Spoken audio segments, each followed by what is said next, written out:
जय श्रीराम.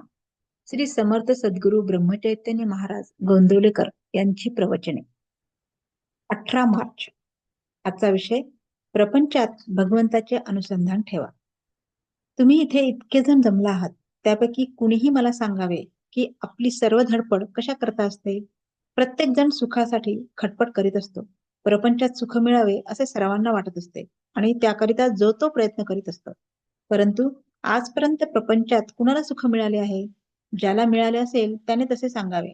कुणी म्हणतो, माझ्याजवळ संपत्ती आहे पण संतान नाही. कुणी दारिद्र्य आहे म्हणून रडतो. कुणी काही सांगतच असतो आणि म्हणतो की माझी इच्छा पूर्ण झाल्यावर मी सुखी होईल. पण ती इच्छा तृप्त झाल्यावर दुसरी तयारच असते. म्हणजेच आपली हाव कधीच तृप्त होणे शक्य नाही. मृगजळ पिऊन कुणी कधी तृप्त झाला आहे का? प्रपंचात जिथे खोटा तिथे सुख कसले मागता?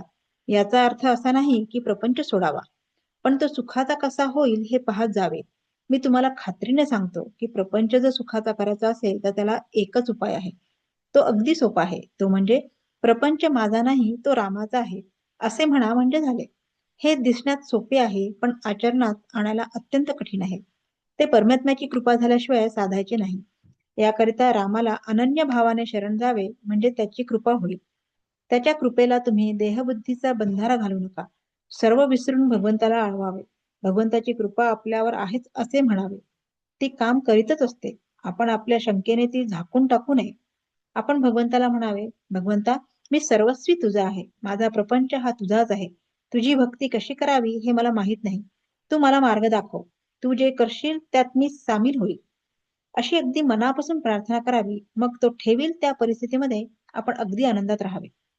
तुम्ही इतके कष्ट घेऊन मला भेटायला येता, पण रिकामे परत जाता हे पाहून मला वाईट वाटते. माझ्याजवळ जे आहे ते तुम्हाला व्यावहारिक जगात कुठेही मिळायचे नाही. ते म्हणजे भगवंताच्या नामाचे प्रेम होय. जे संतांनी सांगितले आहे तेच मी सांगतो. ते सत्य आहे असे मनापासून समजा. खरोखर राम तुम्हाला सुखी करेल. तुम्हाला माझा आशीर्वाद आहे की तुम्हाला नामाचे म्हणजे भगवंताचे प्रेम खात्रीने लाभेल. बोधवाक्य: सुखाने प्रपंच करा, पण त्यामध्ये भगवंताचे अनुसंधान ठेवा. जय श्रीराम.